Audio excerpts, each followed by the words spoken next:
Welcome back to Framework and our ongoing conversation on the game Knights of the Old Republic 2, The Sith Lords.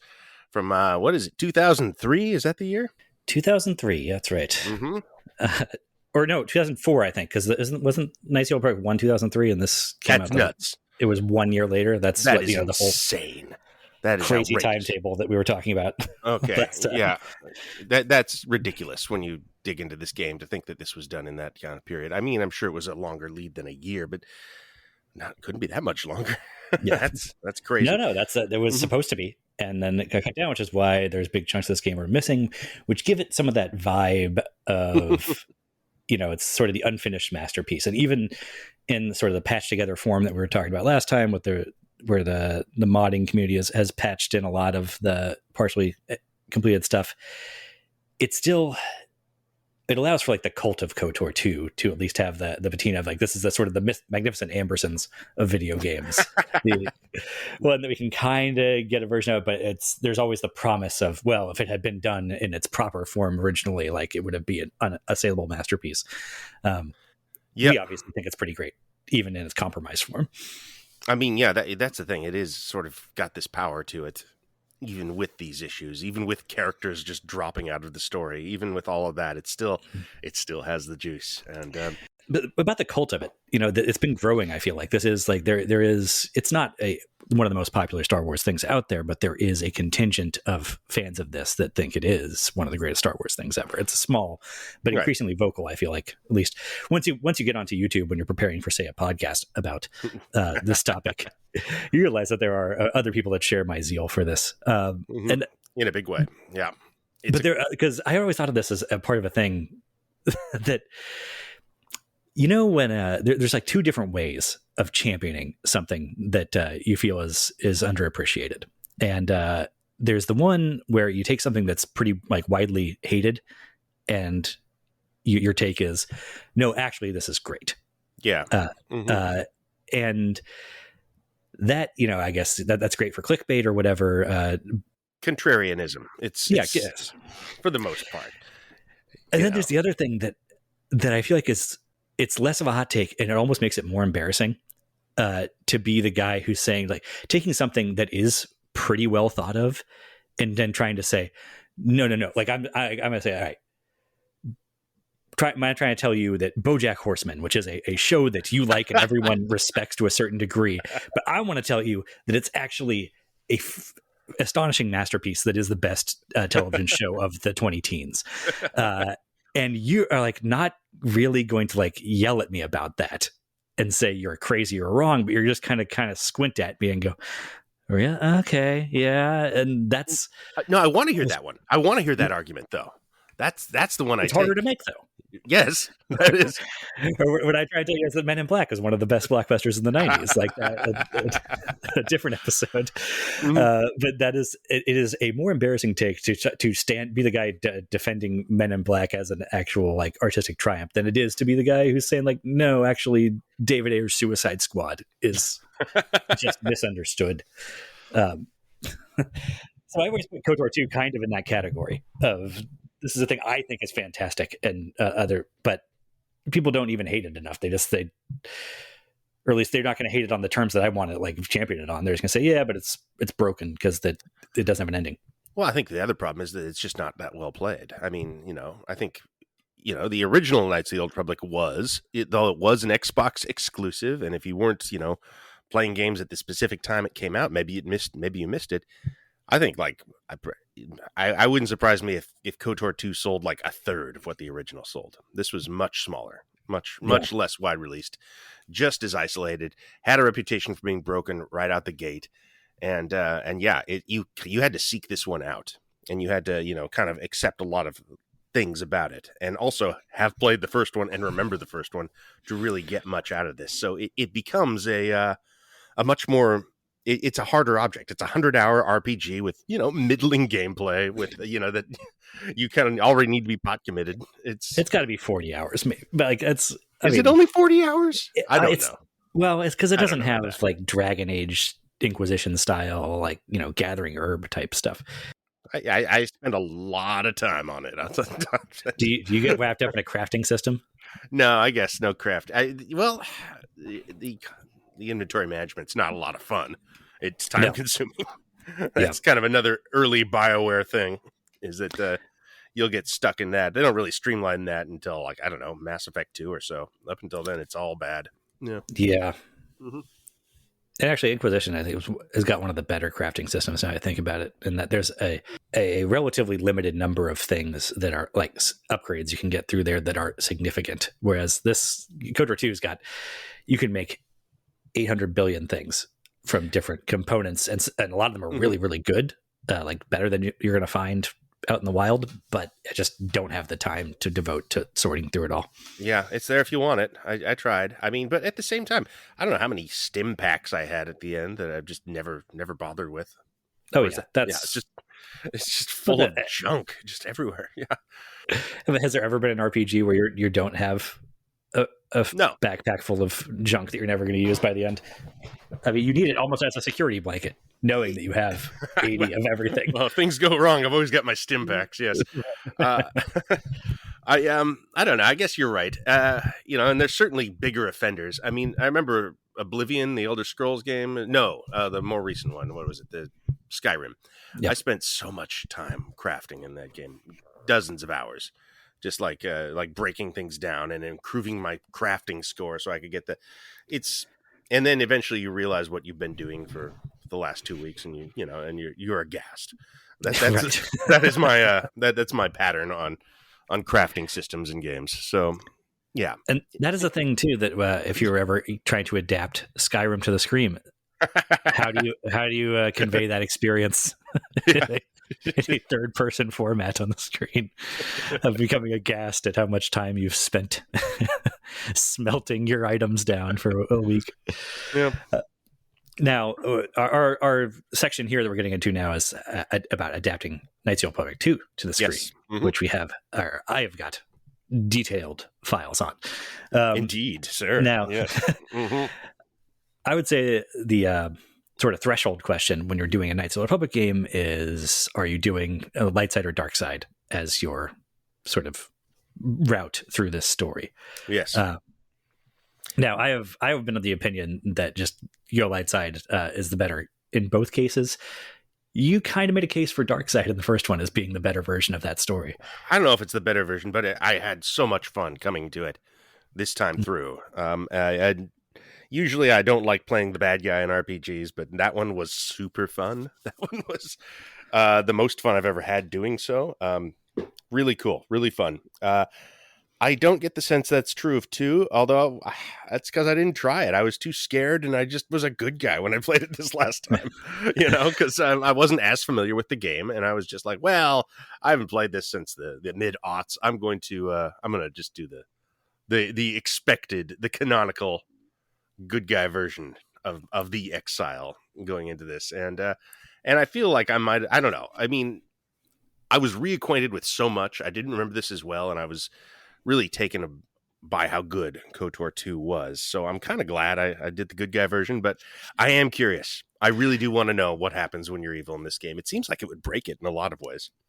Well, I tried to do an evil playthrough this time, and I replayed it, and a large part of that was just thinking, okay, well, going dark side is the only way to get Hanhar, the evil Wookiee, as one of your companions. And that's what you want. Yeah. Mm-hmm. Yeah. He's an actually, like, not just how cool it is to have a giant evil Wookiee enforcer. Very cool. Very cool, to be clear. On its own merits. Yeah. Yes, that would be great. And he is actually super strong in terms of gameplay, which is a lot of fun. But he also has, when you talk to him, you can actually have conversations with the Wookiee in this, and he is a fucked up dude who's got weird philosophical ideas about strength and what it means to be predators and prey and slavery, and because he's got a crazy backstory about how he was enslaved by the Zerka Corporation and killed his enslavers, but then killed his whole village too, sort of out of disgust for their being weak enough to have been captured, and now he's all got twisted ideas about the life debts of the Wookiees, which is one of those things that I think was originally included as part of Chewbacca's backstory and some, spin-off material. And it's one of those things like you get in bad fantasy world building where you have a trait that was applied to the first like representative of this culture, and then it becomes the backbone of that entire culture, sort of by default. But again, the Handhar Evil Wiki guy does some very interesting stuff with that if you get him on your team and can chat with him. I mean, it's interesting in the good version where he's just an antagonist. I'm still just like, wow, you have a weird perspective on the life debt. Like his take on the life debt is like, oh shit, I owe you the life debt. That means I'm going to kill you, and I'm going to devote my life to killing you because I will not be enslaved by this life debt. It's just, I mean, that's a simple version of it. I will kill myself at the same time, probably. Like that. Like, yeah, it's great. It's fun. It is. It's all the evil Wookiee stuff you could possibly want, and I guess when you break it down, it's kind of a simple twist on like Chewie has a life debt to Han Solo, but it almost doesn't need one because they love each other anyway, and it's a great buddy relationship they have. But here's a guy who honors a life debt but despises the person who they owe it to as like their jailer. Yeah, I mean it's almost a bit of is it too much to say, a bit of a reflection of Kreia? Oh no, I think it's very so. Yeah. It plays right into all that thematic stuff that is at the heart of this game. Yeah, it's so good. Yeah. Yeah. And then the other stuff that I thought, okay, there's also going to be some bonding time with Goto, which I never really got when I was playing the Goody Two Shoes. I made time for that as a light side, and it still worked okay. Yeah, it turns out actually you do better with him as he's a dark side character, but you do better with like getting along with him as a light side player. So this is my thing about playing the dark side in this game is that I did not find it to be fun. I mean, I'm kind of the same way. I never really want to be evil in the role playing game. It's just, especially for games that are this long, it's so much work to remain that big of an asshole at every turn. These characters are really good characters that the game does a very good job of making you care about, and you're interested in their stories. And to sort of undercut that and destroy that by being evil, I mean, sometimes that results in a more rewarding narrative. I don't want to see the dark end to these characters if I can avoid it, though, because they're very good. Mission in Zalbar, I'll see the bad end there. I don't care. But like these guys, I don't necessarily want to go the most tragic route for all of these characters. That seems like spitting in the face of something that is been presented to you in a way. And I know it's not, but one way to get around that is that, as opposed to the first game where you have a lot of just straight up good guys on your team that will reach a breaking point when you're going evil and you'll have to like fight and kill them. In this game, you have more influence over which way everybody goes. Everybody's a little more confused. So true, yeah. Morally in this universe. And you have more, straight up, like I said, Handhar doesn't care. Kreia doesn't really mind that you're evil. She minds that you're dumb. Right. When you're being evil, which is how you have to do it a lot of the time. HK-47 loves it. Mandalore doesn't care. Goto is sort of like Kreia in that, like, he's mad at you for being a bull in a china shop, not so much for being immoral. I mean, the core relationships, I would like Aten and Visis and I don't know, probably just some of the NPC ones like Atris. I don't know. Those feel like they would be narratively worse and just sort of upsetting in general. I don't know. If I were to play this again, I would definitely do an evil one for sure, though. That's the thing. Like, I do want to know. I want to see if maybe it is cooler. Maybe there is some neat reverberating storylines that end up, I don't know, informing both playthroughs when you see the opposite end.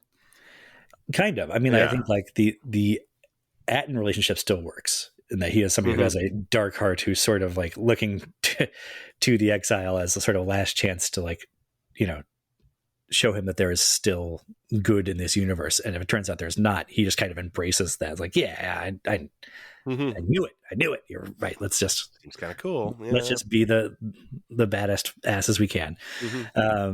And Bioware got a lot of anger in him that you can get him to embrace, apparently. Oh, okay. But I mean, you're right. One of the worst like narrative things is if you make Atris right about you all along, that's narratively worse.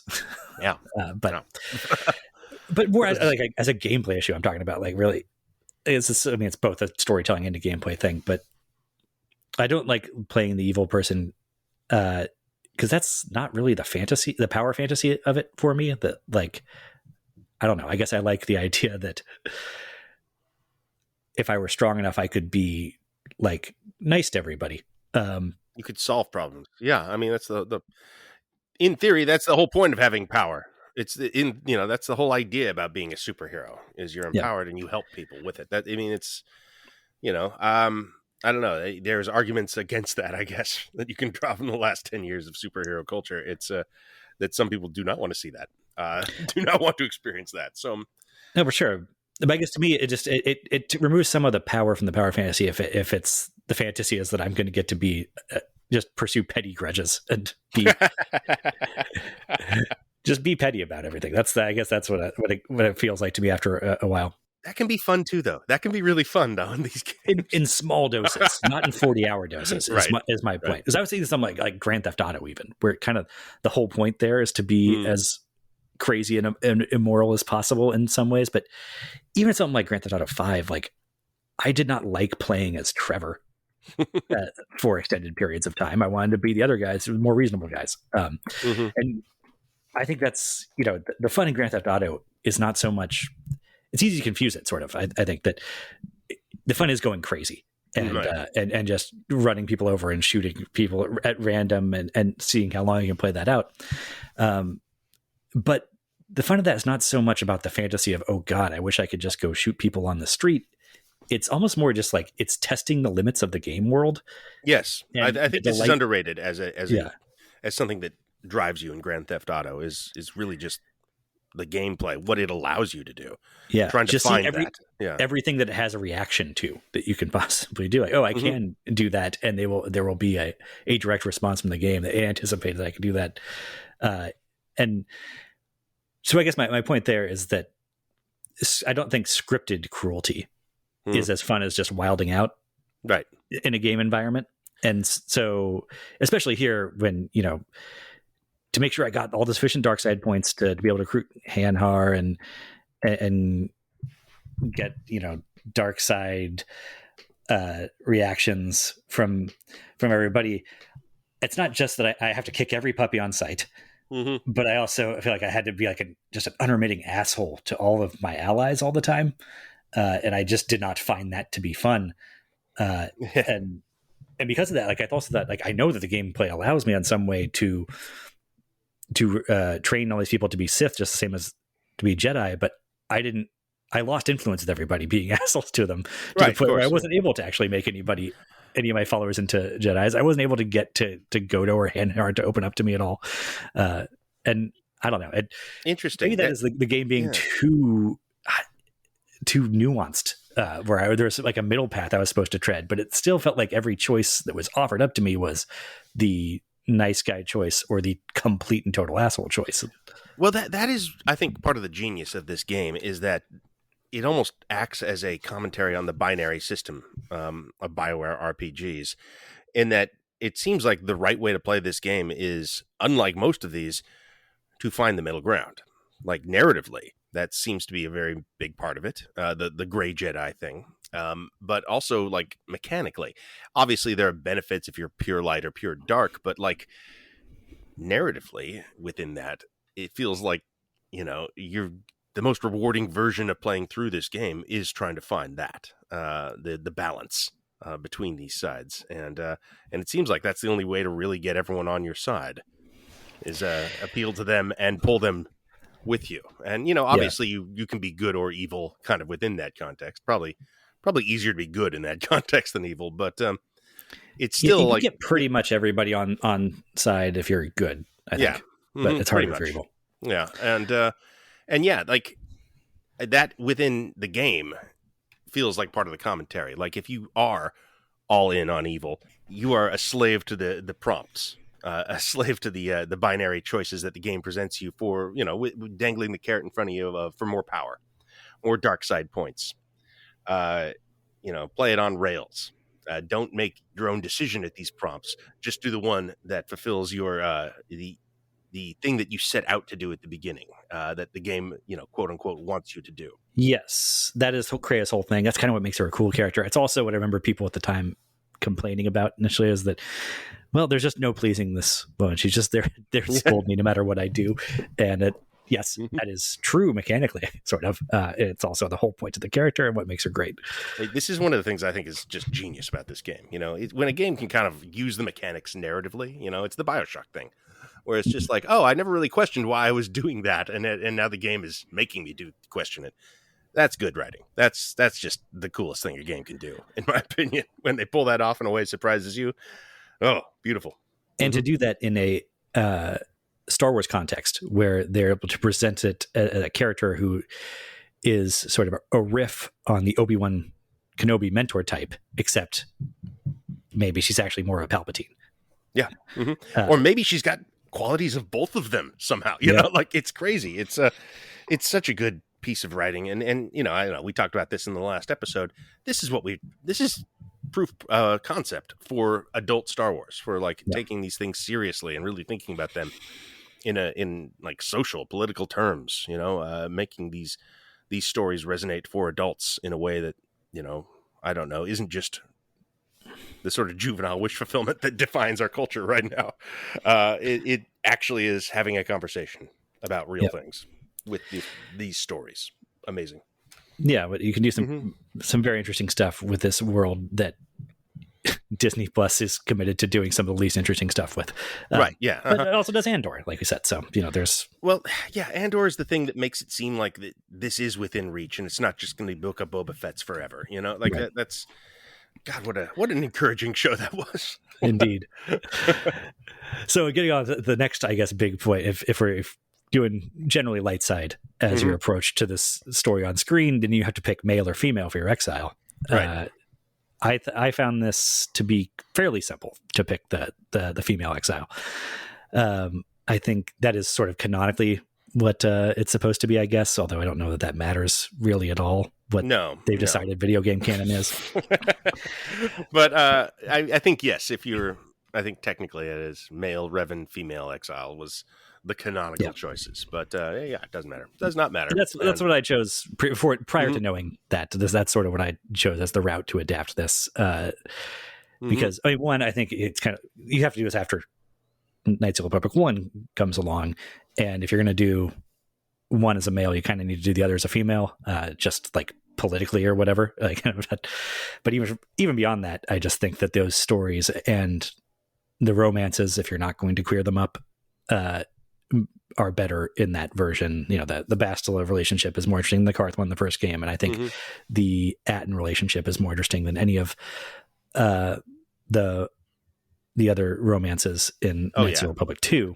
Yeah, that's the only interesting romance, probably, right? I mean, well, I think the handmaiden romance is actually kind of interesting, although she is not as interesting of a character. Nope. But the romance is so messed up by her background that it's kind of like, there's drama, there's jelly in them donuts. But the way that I decided to approach this was, I mean, I guess it one of the questions, I guess, when deciding male or female is at first blush, well, if I choose a female exile, that locks me into into the disciple being in my party, and I don't get the handmaiden. But you kind of quickly realize, but you don't have to stick to that on screen. Right, of course. So the way I did that, basically, thank you. That's basically using the handmaiden, but just gender swapping her and making all the handmaidens males, calling them disciples, using the name of the disciple, but the character of the handmaiden. And then you get all the full rivalry, the romantic rivalry with Atten there too. It is interesting to me that both these games, KOTOR 1, KOTOR 2, both revolve around the central relationship, I think, in both games is with a master-apprentice dynamic with a woman as the master to your apprentice. And so by choosing gender, you are changing that relationship in ways that I don't know, that it's sort of doesn't really matter in the context of the game, but it does. It has a certain juice to it, whichever way you choose to play that. obviously, like you can have a romance with Bastel in the first game, and it's probably the best romance. Yeah. I think it's really interesting to have the female exile with Kreia, doing all those scenes with Kreia, especially when it comes to the idea of adapting it. That's cool. That's got some juice to it. Yeah. Well, I mean, I would agree with you that it's better, but I don't know that it makes an enormous difference to me. I mean, maybe just having played through it as a male first. And yeah, it doesn't change specifically, when you just because of a gender flip on there, which is kind of one of those great things about BioWare games is that the story is the same. That's why female Shepard, just by being the exact same as male Shepard, becomes this incredible feminist character. Right. But when I was thinking about it in terms of the screen, though, or choosing that, I wasn't really thinking in terms of the Kreia relationship. I was definitely thinking in terms of the romances. And they said, like, not to say that you couldn't have queer romances in a Star Wars movie or whatever, but I don't know. I just certainly when I was like first putting this together 10, 15 years ago, I was not thinking, I still don't think that I'm the person to really do that properly. Fair. So it's like, all right, I'll stick to hetero romances, and having the romantic rivalry between the Disciple and Atton is the probably most interesting thing about the Disciple character. It's interesting that it's still kind of there with the handmaiden, even if you're a guy, where Atton's kind of like jealous of her horning in on you. It is odd that locks you out of that in the game in a way. But okay, so we should give context here, right? We should give, sure. Yeah. This is if you listen to the previous episode, that's probably good because it'll explain the game, because we're going to be in deep inside baseball here. We want to talk about adapting these stories to the screen and how viable that is, how you would go about it is in 2023, I guess. And Al, you have these ideas been rambling around in your head for a while, right? Oh yeah, I mean, to the point that I have written a grand total of 6 Knights of the Old Republic scripts that are completed. I'm fascinated by this, by the way. I've read all 6. What a fascinating project! This is so cool. I first off, I just love reading people's stuff. People I know wrote something, I want to read it, and this is this seems brilliant, honestly. This must have taught you so much about writing a screenplay. It surely did. Yeah. And the second half, the second game ones, you can tell so much more than the first. You can really tell, man. You really embrace the idea of adaptation in the second ones, which I think is necessary, because this is a much less Knights 2, way less A to B of a plot. It's a lot more diffuse and episodic, even as the first one is fairly episodic. But this one, you kind of got to like figure it out, Yeah. Well, see, I thought that was more like me figuring things out and getting better at stuff. Oh, for sure. But it turns out, I don't know, but it turns out it's a lot of the material as well, because the way this happened, I wrote the first 3 like many, many, many years ago, and then I got into the second game and did like 2 and barely got the third one started, and kind of just lay dormant and didn't come back to it for 6 or 8 years. And finally, there was something, a pandemic you may have heard of. They had me casting around for a project to take up some time, and so I finally got back and polished that up, finished off the final 6th and final one, and it was like happy with how it worked out. And I thought, I'm going to look back at the first ones, and I bet I could make them so much better than I did 10, 12 years ago. And turns out, I don't know, it's just the material there, I guess, is more basic or whatever. I didn't find a lot of like obvious ideas for it. Still felt like the main thing there in the first game is just figuring out what all can be chopped out to streamline this down to fit the traditional Star Wars 3-movie trilogy format. And in the second game, it is very much more how to synthesize different things, how to present ideas that are, intriguing but not fully fleshed out in the first game, in the original version of the second game, and combining characters, like I said, just the plot is so much more diffuse. How do you maintain some sense of narrative momentum and urgency when you don't have the big, like we have to solve the mystery of the new Death Star and how to destroy it thing from the first game. And so it's just a lot of, and the characters just didn't have the same types of personality conflicts that jumped out onto the page and made writing the second game's characters a lot more fun than the first ones, I felt. Well, I mean, the dialogue is, I'm not sure how much was taken from the game. It struck me as not too much. There's definitely moments, but it was very obvious just in reading these scripts that there's the second game is a feast of ideas and characters and personalities in conflict and things that people can say to each other. Like, you want to hear these characters speak. You want to know you want to hear what Mandalore's philosophy is, how he's changed since the first games. You want to get into Atten, you want to get into Visas. All these characters really, they pop. They're cool. And there's just an incredible amount of story within them and potential narrative, character, all that stuff is just there. And yeah, I think you teased it out quite well. Yeah. Well, one like direct example of that is, I would say, in the first, the whole first game, first 3 scripts probably have just 2 or 3 lines that are taken, transcribed directly from a game onto the page there. And then in the second game, for as much as I'm saying, like, there was a lot more adaptation and synthesizing there are actual whole cutscenes from the second game that are basically just like, well, I don't need to change anything about Visas Mar's introduction or about Mandalore and Krea's sort of first aside conversation. Like great, that's just straight out. That whole scene is basically no different. It has some of the best cutscenes, maybe in all of these games that we're going to talk about, because they do feel like actual written scenes and not just exposition dumps. It is not a question of like, thanks for talking to me. I'm going to give you the backstory on Telos's finances now. Well, what does that mean? Oh, well, here's it. It's not just exposition dumps in this game. It is philosophical sparring all the way through, and that is captured in your adaptation. Even as you very much change the some of the plot and narrative and just add a few set pieces, and it was really cool, man. It's really cool to see this after reading the first one, which is the first 3 rather, which are fairly straightforward. Like, okay, this is how you bring Knights of the Old Republic to the screen. This was an ambitious thing. It's cool. That's another difficult part about this, I guess, is that trying to imagine like how. I'm obviously not really expecting Disney to use my scripts for this, but I do kind of expect them to take a whack at the Old Republic stuff eventually.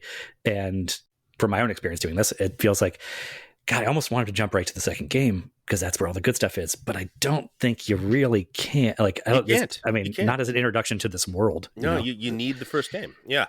And then we see it. You could structure because it feels like what you've got here. What you've got is the first 2 chunks of a 9-part series. Honestly, that's how the games feel. Exactly. Yeah, and I understand that the MMORPG version of Old Republic kind of continues those stories in a way that most people weren't terribly satisfied with, but it exists there. I read the Wikipedia summaries of how like those stories develop and that Revan and the Exile appear in them and how, and I just thought, ugh, woof. Yeah, seriously. Yeah, God, no. Disappointing. I think the way to do it would be another Knights of the Old Republic game, or I guess in this context we're talking about the 3rd act of a trilogy. Yeah. Because I'm honestly, you put these together, it feels like the first 3 movies are Star Wars and the second 3 movies are Empire Strikes Back. There is a rising and falling kind of trilogy action to this. Kind of. I think the comparison is hard to hold because they have different casts of characters. Well, sure. Core characters. But I just mean tonally. The first one is like, here's all the Star Wars you want. Here's all the fun things that you remember. It's kind of done in a little bit more of an adult way, a little bit more, little more philosophical resonance. But basically, it is a space adventure. And it delivers the things you expect. Huge twist at the end of the second movie, and then it's the happy ending you want. The second one is, or the Knights of the Old Republic 2 adaptation is the complicated stuff. It is the adult ideas and the challenging narrative twists and turns. There is no big twist at the end of Act 2. It's kind of it's breaking a lot of the rules. and challenging a lot of these. It's the Last Jedi. Yeah, I guess it is. Oh wow, it's the Last Jedi. But no, that is the second movie. That is what the second Star Wars movie is supposed to be. I mean, that's one of the reasons the prequels are not interesting, is because the second movie is not that. It's business. Because the second movie is the beginning of that story. It's a trilogy that starts with a prequel to the other prequels, which is messed up. But I do actually want to put a pin in that. You're right. There's no, in the Knights of Old 2 story, there is no big twist at the end of the second act. Right. There is in the script release a big twist at the end of the third movie, which is something I kind of struggled with. But maybe that's the last thing we can get to here. Is there anything, just in terms of setting up like the basic shape of these things? The first game, I felt like the big question was, all right, which characters do I omit? Which planet do I omit in order to get everything down into the time frame we need? In this one, that was pretty easy. I just included all the characters because I like them all. And then I cut out Dantooine, the planet, basically. But there's not much story there. That felt very simple. As we talked about last time, Onderon and Nar Shaddaa are the most highly developed planet where like the bulk of the plot of the game seems to happen. Indeed. So definitely going to include all of them. And then I think you increased the amount of Onderon in this quite a bit, right? I mean, I don't know about that. I mean, not really, because the game obviously has however long you want to induce story there, but it felt like their narrative purpose was much larger. Well, yeah, I tried to, I guess, just mention it a lot, bring it, keep it in the forefront of people's mind, remind people, hey, this is a thing that's going on, and these are the stakes of it. It makes it feel less sort of like an episodic appendage, I guess, which is often the case in, the first KOTOR, I guess, if you're looking at it as a narrative whole, sure. All that stuff just airlifts right out. I suppose. I mean, Nar Shaddaa is sort of the episodic one. One that's the biggest digression. It ends up taking a ton of time, but it is also the one that's sort of like, I mean, there's thematic purpose though. There's thematic. Absolutely. It all kind of relates more than some of the first planet worlds do, I guess. And it's so much fun just to be there, and that's finally have the entire cast assembled for that section, at least in the way I shape it out. Which I guess I should say that. So in the first movie version, episode 4, you do Paragus, you go to Telos and Citadel Station, so you gather up everybody there, you confront Atris, and then as they're leaving there, I have them go to Korriban as the first sort of stop off on their thing, so we can have the fight with Darth Sion as a finale, of course, there. And I felt like there wasn't enough time after. We kind of went over this last time, between Paragus and Telos Station, and then or Citadel Station above Telos, and then you're on the surface of Telos and you have to do all this stuff. There wasn't really time once you get 100 pages into that script to do all of Nar Shaddaa or all of Onderon.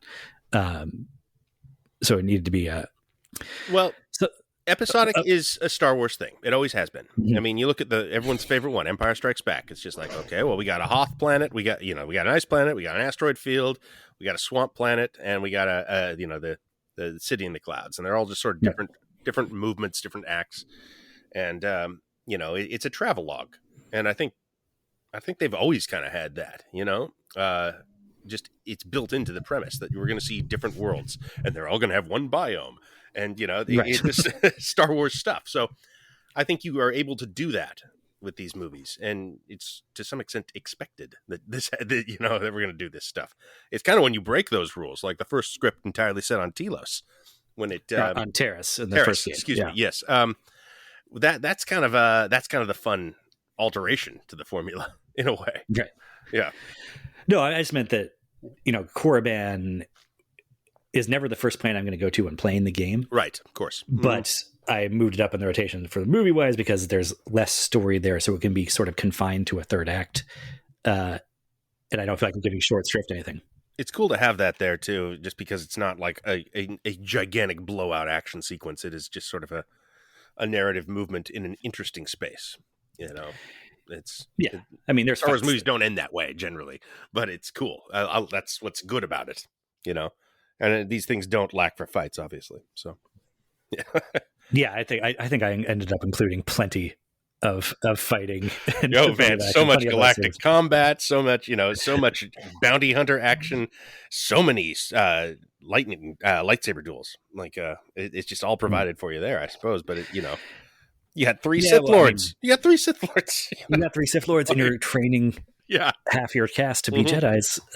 So yeah, but I mean, okay. I'm trying to think. I'm trying to like count them out now. I mean, you got Kraya and Scion having a little skirmish at the beginning. That doesn't really count. And then there's a lightsaber fight with Scion at the end of the first movie, right? And then in the second movie, the only like lightsaber on lightsaber fight is at the end, right? Am I thinking? There's still, I mean, there's plenty of people using lightsabers. Yeah, there's a lot of training. I don't know. I mean, I'm mostly the third one, of course, is freshest for me, and that one is kind of nonstop lightsaber fights. And that one has a lot. Yes. Yeah. Okay. But is there anything else about the second one, I guess, to get through before we dive into the third one? I mean, the second one has got the Nar Shaddaa stuff, which is the most fun. Yeah. Juggling all the different bounty hunters coming after them, having the whole cast bouncing off each other, nobody really liking each other, is a lot of fun for me there as they're forced to work together. I mean, this is the Jabba's palace stuff, honestly, and that's always been one of my favorite things in Star Wars. A digression in some ways, but sort of like one of the more, like, I don't know, just tonally important ones in the entire franchise is just that, no, we're just going to go do some crime syndicate with a bunch of fucked up aliens. That's why I wanted the Boba Fett show to work. I thought that's what it would be, and that's just always welcome in a Star Wars for me. The aim there is that it's a Jabba's palace sequence, but sort of placed where like the characters are still at the end of Empire Strikes Back, where they don't like Lando, they're not getting along with each other, maybe C-3PO's in pieces or whatever. And things are like, but at the time Jabba's house come around, everybody's buddies and on the same team. Cool choice to make Goto purely antagonist in the story. Yeah, that was just not having space. I mean, if you were, a good idea, because he works as an antagonist. I think if you were doing this as a streaming series, then I would certainly want to include the part about Goto, putting his self onto the ship with them and the exile having to interact with him more directly. But yeah, in the movie version, I feel like these were already as long as I could possibly justify these scripts being, and it just wasn't room for that. So he is just a bad guy that is harassing them throughout the second half of the second movie and the kind of first half of the first movie, or the third movie. And yet, I think his philosophical thrust is represented here. I think what's cool about Goto makes it into the film. You know, there's a lot of he gets big conversation set pieces. Yeah, debating. Yeah. There's some great dialogue in this, man. There's some really, really fun dialogue that, and it's not that kind of stilted thing that's hard for actors to deliver. It actually is good, interesting Star Wars dialogue in this. And yes, you've got a good thing to pull from, but that doesn't always work. That sometimes becomes a hindrance. And I think you've chosen well what to use and and when to embellish and when to create. Yeah. Thanks. I'm sorry. I don't want this to come off as just a review of your scripts or anything, because I'm very interested in just how you did it and what you learned doing it as well. You did a good job, everyone. They're good scripts. And thank you. I'm trying my best to take the compliment, even though my blood screams out against. Right. I know. It's fun for nobody. I'm sorry. No. So I mean, this is the thing we want to talk about with all these Bioware games is we think that they're all kind of primed for adaptation to the screen, and we want to talk about that in all the cases, and it would be weird to talk around the fact that I have done it in this detail for this one. But especially in the second the second one of the KOTOR 2 ones, episode 5, the Nar Shaddaa stuff especially, it was I was having a lot of fun there with just how with jokes, like how jokes were coming out of it so naturally to me, and in a way that I don't think the game is especially jokey. No, not really. No, it's not. Some of these are funny. I wouldn't think of this KOTOR 2 as a particularly funny one. It has its moments, but not really. No, but I think the scripts for the KOTOR 2 scripts are funnier than the KOTOR 1 ones to my eye. And not just like, I think like better, but I think they have a lot more dense on the ground with jokes. Oh yeah. Because the personalities are what they are. It's a far more mature take on the whole thing. I I liked how you added a lot of deaths as well. Characters just getting killed, and because of the broken nature of the original release of KOTOR 2, some of those characters didn't really have resolutions in that game, so you have free reign to kill Bioware or whoever. Yeah. That was good. Liked it. Well, yeah. So getting the third, I was surprised with the third movie, I guess, is for as much as jokey as 4 and 5 were, 6, like the jokes really fell away. I noticed once I got done with it after the first act or so. There are not many laughs to be found in there. No, but there's so much lightsaber fighting that it's okay. Right. It's all climax at a certain point. But yeah, that's, I guess, another thing to talk about with all these adaptations is who do you kill off? Because that's an important question to me. Yeah. And the answer to me is always going to be at least a couple of people, because these Bioware games all have big sprawling casts. And I feel like, yes, my one gripe against Lord of the Rings is they only killed one member of the Fellowship. And early on, yeah. So, I mean, I don't think we need to worry about spoilers here for my things that are never going to get made. So yeah, I killed Bioware off in the Act sort of one of opening. The third one. Yeah, he goes out sort of taking down Goto is what it amounts to. And then he has all the presence in the third act as well. What he does, Bioware is well used in this. Like I don't remember him doing as much in the game as he does in your scripts, right?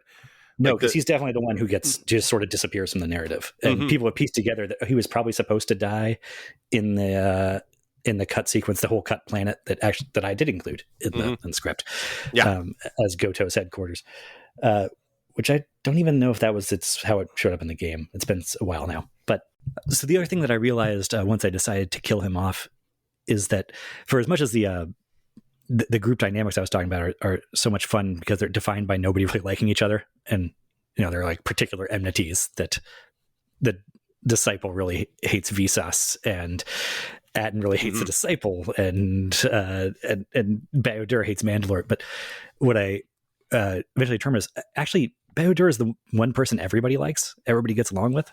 Right. So that made it look like now he's got to be the first one to go. He's the Randy in Scream. He's the right. He's not the obnoxious one. He's the nice guy. But that dynamic, I think that helped me. Like, well, let's remove one because we're also you do the fake out death with the exile, and the whole sort of team has to decide whether they're going to disband or coalesce. Right. And he would be the glue of the group. So making that as harder, that was important. It also led me to write the funeral scene, which I think my favorite scene of that whole script. But and then moving on to who else has to die, and my other choice there is the disciple / handmaiden. First off, I love the choice to make the handmaidens a bunch of men. Like that Atris just hangs out with a bunch of young men who call her master, I think is really fun. And they call her mistress, which has more of a sexual connotation than master even, but it does. Yes, it's great. It allows you to use the best parts of both the male and female versions of this character in the game, the disciple and the handmaiden, and kind of get rid of the stuff that doesn't work from there, but still have both the good. It's great choice. Well, with the romance stuff I was saying earlier too, like, yes, you could just keep it female handmaiden and still have a sort of like both she and Atten are in love with the exile and they're clashing over that. But to me, that at least as a straight guy, it sort of takes some of the edge off of that romantic rivalry, because even if I am as a straight guy going after a bisexual woman, right, and she's also being wooed by a lesbian, and if she chooses a lesbian, no matter what, like part of me is going to think like, okay, like this doesn't sting quite as bad as if she chose another guy over me, because she's not rejecting me as personally. She's sort of expressing a preference for an entire gender over my entire gender, where, whether that's true or not, my ego is going to reassure me of that. So I don't know, it's a little more pointed when it's just guy on guy violence. Oh, the other thing that having all guys do is allows them to all beat each other to death at the end in a way that would be more uncomfortable if they were women. I did love that. That's great. Yeah. Mm-hmm. Massive disciple bloodbath at the end. Yeah. I love you got a stage direction. Way more blood than you usually would see in Star Wars. Very good. Yes. Well, it's I mean, you don't. I don't know if you've ever seen anybody beaten to death in Star Wars, but I mean, you have to I don't think I have. You know, I try to be able to taste a little bit. We sort of cut to the aftermath at a certain point, and you can kind of be as as brutal about that as you want to be, I suppose. But there's still, I think, a way to do that in a PG fashion, or PG-13 at least. I mean, the fighting in this, like, I mean, I've kind of said this. It's cool. I like fighting. The fighting in this is well conceived too. Like, who ends up fighting who is great. The scenarios that you find for them is great. Something that is in here that I'd never seen in Star Wars. I'm just like, why haven't I seen this? Was lightsaber versus unarmed. Yes, that's cool. Put that in the movie. Yeah, I was very happy when I sussed it out, because there was also like, how do I, after all this characterization of Atris as an ineffectual scold that like that doesn't act or ever, like, we can't do just a lightsaber on lightsaber fight with it's like, she's not a match for the Exile. We kind of know that, don't we? Like, narratively, even if you take apart like that we're closer to the middle of the movie than the end, like, this is not so having her be armed and the Exile not be allowed, it's like, okay, that makes this more exciting to me. And she possesses the Exile's lightsaber, so there's a bit of like, come and take it kind of, it's good. Yeah. This is where I worry a bit about this being things getting too bleak for Star Wars. Oh, I love that. I love how bleak it was. Okay. This is super dark. It's darker than the game. It's great, man. This is why you do this story. Come on. Yeah. Well, the other part, this is part of, I guess, a long stretch of, an hour of this movie that is just the nonstop battle in and around Telos as Darth Nihilus is attacking, and sort of the crew is defending Telos, but they think the Exile's dead, and then she shows up in the middle of the fight and has to go do a bunch of things. And that was the part that I think got me hung up the longest, is just trying to organize who arrives where and when in a way that made any sort of coherent logistical sense. And one of those things was I wanted the disciple to die there, but he needed to die accomplishing something. Right. And that needed to be kind of at the beginning of the battle, and that threw me off. Like, does it screw up the pacing of the battle if it's the big, gut punches at the beginning? So kind of start that fight at the beginning and reveal the end of it later, and how to do all that it took a lot of note taking and organization, like the color coded highlighters to shuffle around what happens when. But what I ultimately decided why the disciple needs to die there is because you also get the revelation of Krea's betrayal during all this, setting all this off, and there needs to be an impetus both for the character of the Exile and for the audience to chase after Krea. No, it's Agent Coulson. Yeah, exactly. You need something to avenge. Yes. Yeah. And what reason to kind of knowingly walk into a trap. Like, they know Krea has set a trap for us here, but she needs to be on the hunt there. There would be a reason why I can't just take her time and, have her new friends in the Republic organize backup for her to go in there. And so that's why I thought we needed a death we could lay at Krea's feet. Yeah. Indeed. Other than the Jedi Masters, although, but it's pretty good. It's good too. Yeah, but we're not declaring blood vengeance over that. No.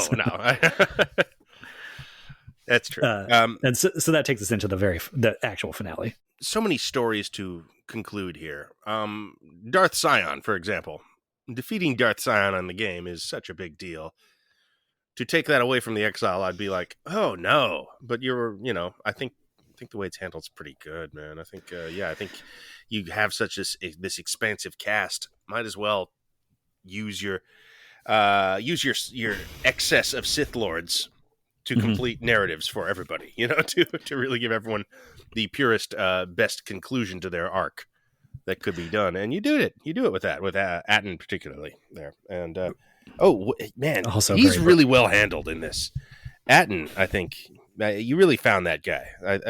It struck me as, the next step from the game. Honestly, what you did with him here, very cool. He's certainly the one that I don't know. I felt writing the easiest connection to for all his messed up stuff. Not that I've ever been an enhanced interrogator at Abu Ghraib or whatever, but yeah, he was definitely fun. Well, he also has a sense of humor, which helps with Star Wars characters because not all of them do. That's helpful.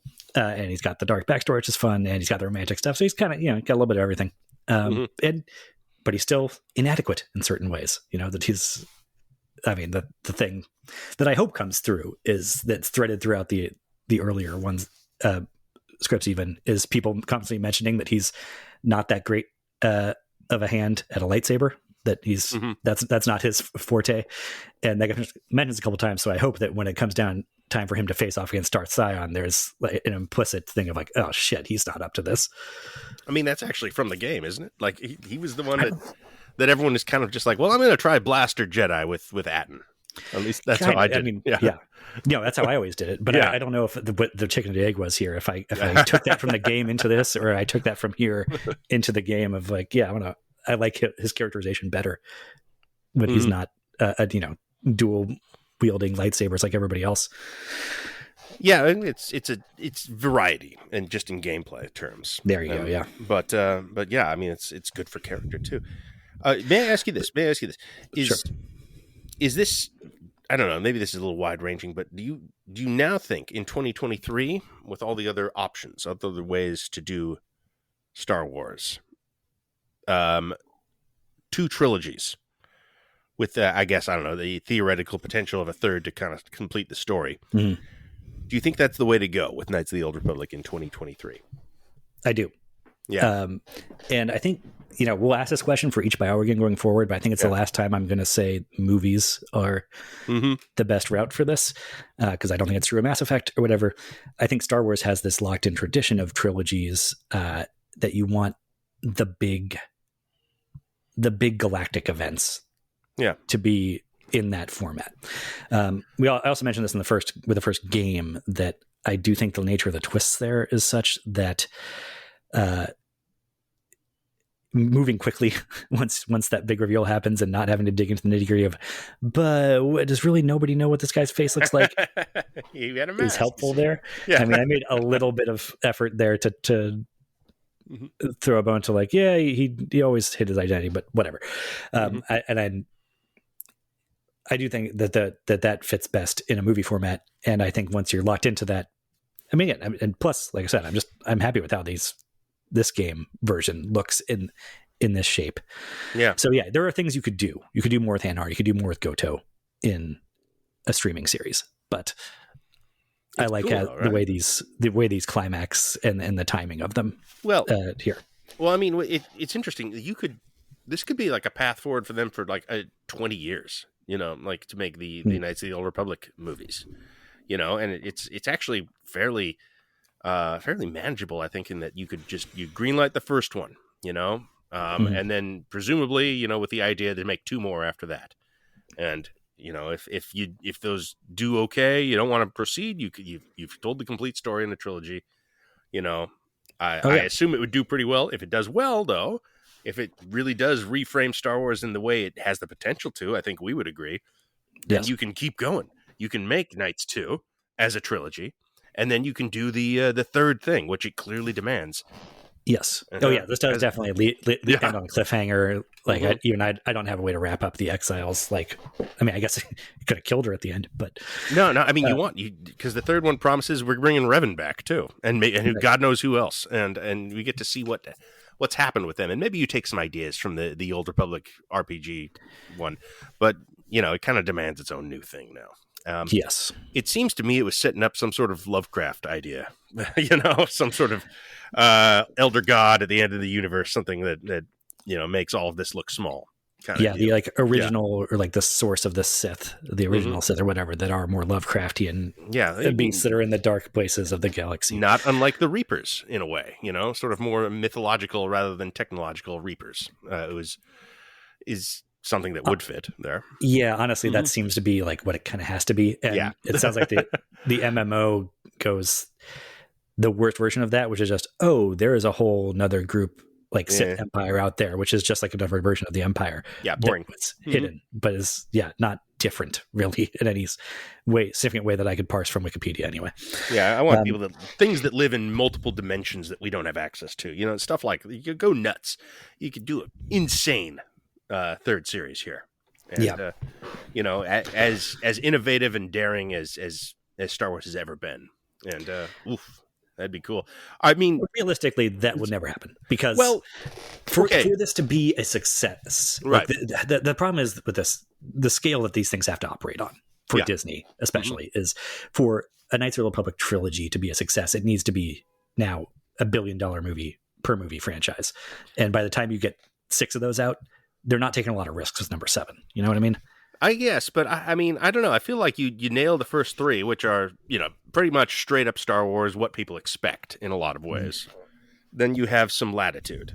Although, I don't know, maybe KOTOR 2 as presented in the game and in your adaptation is a bridge too far for the $1 billion. Last Jedi. Yeah, like it's way too Last Jedi. Way more Last Jedi than Last Jedi is. It is a challenging work. And yes, it's what we want. But is it what the 12-year-old who dresses up as as Anakin for Halloween wants? Probably not. I don't know if they're going to fall in love with Darth Sion, the man who's just been burnt from the inside until he's a walking corpse. But on the other hand, if they're going to make 20 DC movies, right, that are from the perspective of fuck that 12-year-old. This is for you're right, grown-up 17-year-olds. You're right. They should do that. Yes. But I want to say that I don't think. I mean, look, it gets a little bloodthirsty at times in my version of it. Harry Potter gets bloodthirsty at times. Exactly. People want that. They do. It's good. It's dramatic. It's how you make things that matter to people, I think. Yeah. Okay, so there's 2 things I guess I wanted to ask you about, specifically about the adaptation stuff. Yes. One thing I totally invented, which is the sort of prophecy element from Atris. Right. And did that work the way it did in my head? Is the way it works that she's wrong? She just kind of gets it wrong. No, she doesn't get it wrong. Mm-hmm. She gets it right. I think she gets it all right. There's a question about the who died, who she's talking about, which one of them dies. It could be either of them, really. I don't think it matters in my head. Okay, well, I was thinking no, more than one person died, Atris. Then that kind of meant okay, so it's all wrong. It's she's just full of shit because she's Atris. I prefer to think that the one who died is Bioware, sure. And then the disciple's death is just that much more senseless and didn't even need to be part of this. Okay, but more to the point was what my hope for that was introducing that in the second movie hangs over like the climax of the second movie, which it does otherwise is kind of all fun and games. Everybody kind of gets out of just fine. I mean, I kind of figured whoever was going to die would die in the third movie. Okay. But not necessarily true. And but I would say when Bioware dies, I'm like, well, he's the one who dies. Mm-hmm. And so it is a surprise when Mikkel dies as well. Yes. But it also feels like, maybe Atris just had her head up her ass. Which I think is totally fine too, as an interpretation. Yeah. I'm fine with that. Okay. Right. So that was the idea there. And also as an example of a thing that I invented, which I wasn't doing in the first one. I think it's a good idea. And it's just easy. It's just, hey, have some dramatic stakes, why not? Yeah. Yeah. And then the final thing is sort of this story as it's laid out has Kreia doing her big villain monologue in the finale here, where she's not laying out the villain's grand plan is not laid out until I don't know what it is, the last 20 minutes of a 3-film series. Mm-hmm. And I kind of hate that type of reveal. I don't like a Kaiser Soze thing. And yet I couldn't figure out any other way to do it. that I mean, I rarely mind a big villain monologue personally. That's fun. The idea of, I mean, maybe the most interesting thing about KOTOR 2 for me is Krea's whole thing. What she's after, why she wants it, the entire philosophy of like, no, the Force is the problem. That's really exciting to me. And it works as a reveal at the end, and it does reinforce things that have already been going on, already the thematic concerns, that's part of it already, but I don't know. I almost want to know that a little bit sooner. At least in some way. I want to, maybe it's just as simple as finding out, like, around the time the Jedi Masters die, like, no, what she is opposed to is the Force. It's just cool. Well, and, if that's something that the third movie is then about, I don't think that hurts. She doesn't make any bones about that. She tells the Exile flat out, I hate the Force at times prior to. Well, maybe just the threat of removing the Force from the universe. Right. That's the thing that doesn't click in until the very end. And but that was sort of like plot wise. I just couldn't figure out a way. Because if the Exile knows those stakes, then chasing Krea down to her home turf is ludicrous. If she's, yeah, I mean, I don't know. Atris knows them, right? Yes, that's why she's still trying to kill him at the end, and the Jedi Masters know it. But they're both kind of in both cases. They're doing the thing of like, sorry, we got to kill you now. We're still not explaining exactly why, but we're just like shaking our heads and going, sucks, we have to do this, but gonna go ahead and kill you. I mean, look. In one way to look at this is that has never stopped Star Wars from a sort of giving you a stupid plot point early. Has never stopped Star Wars before from like, well, yes, if you strike me down, Rey, then I will then possess your body and it'll be me controlling you and you won't leave me around. So please go ahead and strike me down now. And it's like, well, why would she do that? Like there's an aspect of that Star Wars is comfortable with. So, I don't know, for clarity, maybe it's okay. Maybe it's okay. Yeah. Well, and my hope is to be as good as Rise of Skywalker. You could do it. And as beloved as The Last Jedi. My hope is that there are, in the interim, where Krea's bad, but she had her full grandiose plan articulated, is that there is enough other apocalyptic stakes where they're fighting to save Telos from absolute destruction. Right. And yes, we hopefully already established too that Telos goes down, the whole Republic falls apart. Yeah, and Darth Nihilus is presented in this is he's formidable enough. Right. Although, I mean, I think it's hard to avoid like, okay, well, clearly he's going down to the end of Act 2 here, but we know Krea is the main villain at that point, so it's okay. Right. I mean, that's the other thing. I guess there's a glut of Sith Lords, so that's what I said. I mean, yeah, I guess it makes character sense to split them up amongst the rest of the cast, but it's also just sort of like video game plotting doesn't work in a movie. Like I was worried about the movie becoming a progression of, all right, and then the Exile goes and fights Atris and beats her, and then she goes and fights Darth Nihilus and beats him, and then she goes and fights Darth Sion and beats him, and then she goes and beats Darth Krea and beats her. And in a video game, you want your character to be taking all those steps and having all those confrontations, but in a movie with a more sprawling cast, I want them all involved more. And it also plays to the the aspect of the story, which is the influence that the Exile has on other people. Yes, she sort of brings them up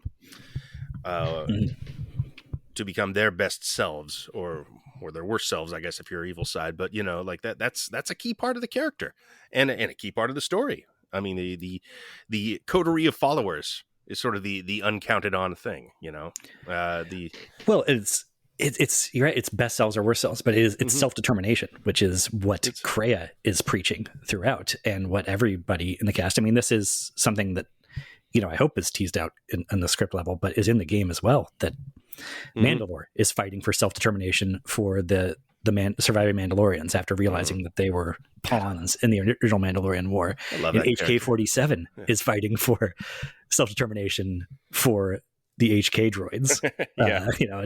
And Mikal is, of course, going to beat his family to death as his only way of emancipating himself. It's kind of the themes of this game are built into the characters really well, better than most. games or anything like this, really, or Star Wars. This cast is extremely well written to the central thematic, which not always something. Usually, it's just sort of like, what's a fun type? What's a the first game, which we love, is not does not have thematics built into it in this way. No. No, it's just like, you want a Wookiee on your team, right? Well, of course you do. That's about as far as that goes. But and that Wookiee's characterization is basically Chewbacca. Yeah, he's like Chewbacca. He's like Chewbacca. Yeah. Okay, so now we move on to the final stage of this, which is fan casting. We have to do this. And now with the proviso that if these films were to be made, it would have to be after 3 original KOTORs have been made. Okay. I mean, the one reason why I want to do the fan casting part of it is that it's a way of we did the action movie draft. I mentioned to you that I've been kicking around trying to figure out a way to talk about or quantify actors who are sabermetrics actors who are just incredible value for their price. And this is a way of the fan casting something like this is a way of getting into that. To that point, there are a couple of actors on the list that I made that have now been nominated for Oscars this year since I made this list. Quote goes up. Quote goes up. Yeah. It's on the page. But there's a couple of weird things about trying to do this in a plausible scenario. Because like you said, if we're doing this in movie format, then you have to cast somebody who'd be right for this role 6 to 8 years from now, at least. Yeah. If they started making the first ones. So I think put that aside. We're just casting for the streaming version of it. Okay. That went into production next month. Right. So from the top, I guess we go with the Exile. And this was the toughest part too, is casting the main character in both of these, because they're sort of blank slates that are to be filled in by the player. To be fair, I think that your version of the Exile is great compared to, well, I relative to your Revan. To my Revan. Okay. Revan is, you see like, well, this is the trouble of this character as you adapt. I think you really kind of pulled it off with Jaina Desan. It's just the randomly generated name from my playthrough in both cases. Right. I really got hung up on naming for so long. I was like, you know what? I'm going to let the game do this. So anyway, I think it's nice to hear you say that, but I wasn't sure I ever really cracked what is this person. The key to the Exile to me is just that they need to have chemistry with everyone in this cast, and that is a tough thing to cast for. With the other ones, they have more defined characteristics and arcs. That's like, okay, I know the types we're going for. But you know what? I always love. The other, I guess, the other tough thing with the Exile is that they need to be at least 40, I would say, for the backstory. Just about, to work. Well, mid-30s, a mature mid-30s is probably what they'd want to hire, Yeah. Well, I mean, the backstory is that she was a general 10 years ago. So maybe late 20s then. Yeah. So I don't know that, but I love Mary Elizabeth Winstead. I think she's great with just about everybody. So that would be my first choice. That's a really good person to hang one of these things on.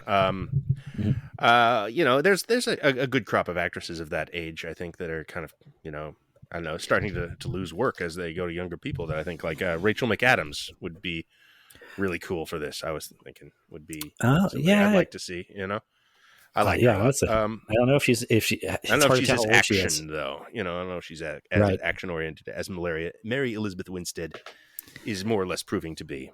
She's pretty good for that. Yeah. So I guess the other thing is about some of these. We were trying to maintain the realm of plausibility here, because there is the way it's like, I think it would be great if the Jedi Masters were played by Robert De Niro and Al Pacino and Keanu Reeves. I don't think that would be great. No, it would not. They also wouldn't do it. No. So, and but the other thing is, again, if you're doing this, it's going to be a Disney thing. They're going to put a ton of budget into it. So for the top roles, you could get just about anybody for Kreia or the Exile. You're not going to get Jennifer Lawrence to play Mira. No. But she could be in talks to be the Exile at some point. Yeah, she could be the Exile. Honestly, that's a role I think a lot of people probably could succeed with. Basically, you just need to be a movie star. Right. That's the thing. So who do we go to next? Well, the thing I'm excited about is Kreia here. I have a strong Kreia opinion. You do? Okay. Because for me, Kreia could go any which way. A lot of ways, but there's one person I want. Yeah. Okay, you can go anywhere between like 30 and 80, it feels like. Yeah. When you take into account that like Ian McDiarmid was 35 when he played the Emperor in Return of the Jedi, and that she's going to do a lot of this with a hood covering a lot of her face. Or not. And, that doesn't need to stay. That, I guess. Yeah. But it can be about age. But of the older actresses, I have 3 on a short list. So I'm curious. You want to put yours out first? It's just a great role, and a lot of people could succeed in it, is the truth. Yeah. But the person I always saw as I was reading your script was Jean Smart. She was on one of my top, my 3 here. So cool. She'd be so cool in this. Yeah. Yeah, she'd be great. Perfect. I had, if she's not available, I was also willing to accept Mary McDonnell or Carrie-Anne Moss. Carrie-Anne Moss is a little on the younger side, but it's kind of cool though. Yeah. No, Jean Smart, man. Jean Smart is the top pick. Jean Smart's as a Sith Lord. It's really fucking cool. Yeah. And she'll do TV and whatnot. She'll do whatever. She'll do whatever. Yes. I say the next most important one is Atten. Tim Oliphant was the one that came to me, but he's too old. He's just too old. Yeah. I don't know if his darkness does. I don't know if he's got darkness. He's got darkness. Sure. Yeah. Okay. I have 3 choices here too. Yeah. I think Nicholas Hoult is somebody that he's just great.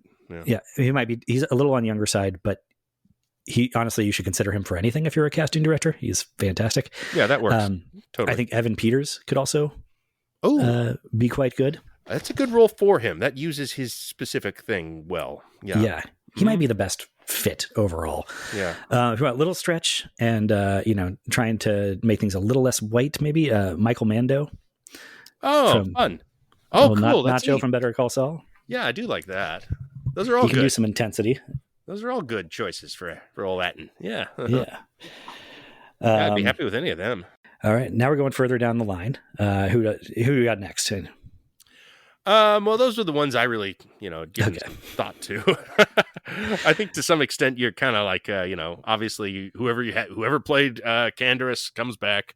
You get Karth back. Anyone, who appeared in the first game is the same as, whatever. Yeah, but Karth is a cameo. Yeah. But okay, so Beodur, for example, is still, like I said, an important character here.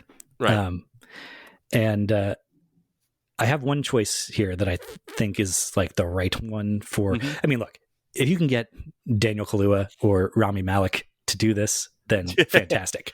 Sure, right. But in terms of somebody who's definitely gettable, but I think would be great for the role, is Zach Gilford from Matt Saracen from Friday Night Lights. Oh, yeah. Oh, that's cool. He was on Midnight Mass as well, and he was playing this kind of character, actually. Oh, really? Yeah. There's a Bao-Dur type character on Midnight Mass? Well, a haunted guy. A guy who was haunted by something that happened, Yeah. He's not a what's their race? Iridonian? Iridonian is that's his planet. I think the race is actually, the Darth Maul race is called Zabrak. Okay, yeah, he's a guy who's haunted by a past mistake. He's not. He doesn't have horns or a ghost hand or anything like that. No, but he would be great. He can do soft spoken but soulful, which is a big part of it. I mean, it's. I mean, I would almost say Jesse Plemons would be interesting in there, but he'd look silly, so maybe not. He would. Yeah. And if you can get Plemons, is honestly harder to get than you're right. Saracen. You're right. He's a much bigger star. Weird that he was the big star to emerge from that show. That is so wild. Thing. And they gave people shots too. And they're like, nope, the only one sticking is Plemons. Yeah. Hey, you know what? If you wanted to make Connie Britton Kreia, I wouldn't be mad. Oh, that's cool. Yeah, she could do it. Mm-hmm. Well, you could probably just use the Friday Night Lights cast and come up with something. You do a lot of this. Yeah. Oh yeah. Well, as I'm looking down this list of like minor characters, it's just filled out with Better Call Saul people, really. But oh no, I'm curious. Okay. Who else do I got here? Well, no, I had Patrick Fabian as one of the Jedi Masters. Kavar, of course, right? Yeah, I thought the Jedi Master should be Kavar. Who did I have? Kavar. I had Kevin McKidd from Rome, or Patrick Fabian. For Zez Kyle, I want Colin Farrell in a mustache and like shaved top head with like long around the sides. I get Colin Farrell for Zez Kyle. He has to do 2 or 3 scenes. This is He'll the put on the Chiadi penguin Mundi shit, but he won't put on this handlebar mustache. I don't believe it. The guy loves a mustache. Anybody can be Zez-Kyle, man. That's true. That's not an important one. I'm not fighting it, but and then for Vrook, I wanted Michael Ironsides. Oh, that's fun. That should, you can very much get him. Those are the right roles to cast, like established character actors into. Pop in, lend it some gravitas, and move on. And I'm fine with people like Visas being somebody I don't know. Like that sometimes plays to the benefit in a thing like Star Wars. A large ensemble where they can kind of prove themselves. I don't need a star to play Mikkel. I don't need those. No, well, I don't need a star to play Visas, but I think it's a perfect spot for Amber Midthunder. Ooh, well, see, now you're telling me great things. That's quite clever. Yeah. Mm-hmm. She can do action too. Anybody you can get to do their own fight scenes would be fantastic. Yeah. Oh, that's pretty good. Yeah. Mikal is one of the Oscar winners that I had flagged Paul Mescal. Oh, sure. Or not. It's not an Oscar winner yet, as we're recording this, but he was nominated, and I'm like, well, okay, well, that I thought I was pulling deep there, but well, he's Maximus's son now, or whatever. He's on the movie star track. It's happening. Yep. Mm-hmm. You can't afford Paul Mescal anymore for Mikkel. No, I can't. Yeah. The other one is that I had Andrea Riseborough for Atris. Oh, fun. That's really good, actually. I mean, it's perfect. You're not going to be better than that. But I think really now she's nominated for an Oscar. And the investigation has concluded into whatever the hell that was. I don't have time for that. Yeah. Oh, the other Better Call Saul alumni, I had Rhea Seahorn for Master Vash, who appears as a corpse in the game, but is has a fight scene and a little bit of dialogue in my version.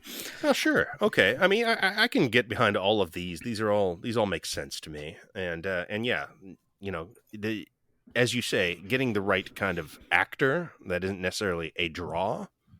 People like Patrick Fabian, these kind of just established familiar faces.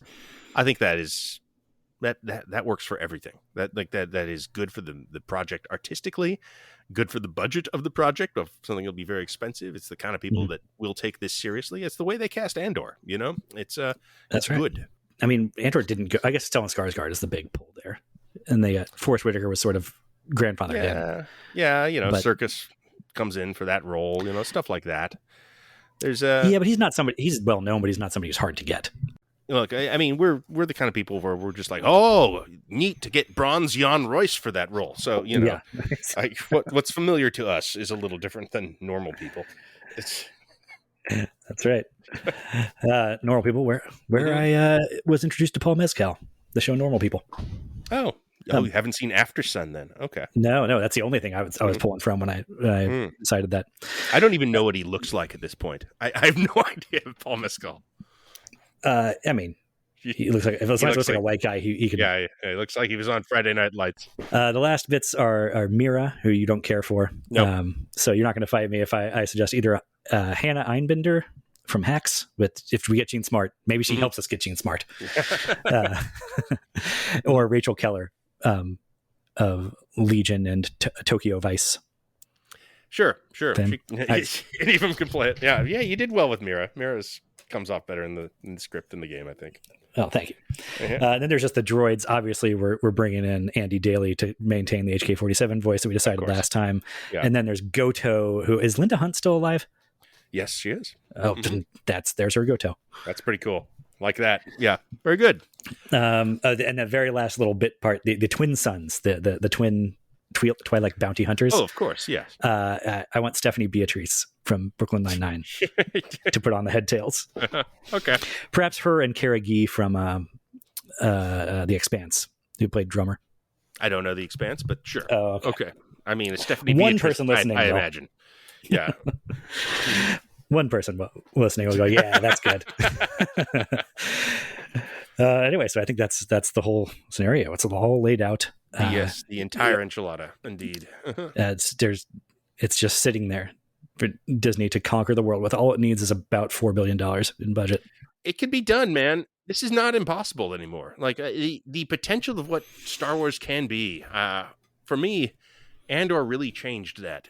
and I understand it was not as popular as the Obi-Wan Kenobi show, but it was probably popular enough. And maybe this can be a quadrant of what we expect from these IPs. I mean, maybe it's naive of me, but I have to think that even in a boardroom setting, there is some value if you're trying to do an ongoing enterprise where you're going to do this for decades and you're going to release multiple Star Wars shows a year.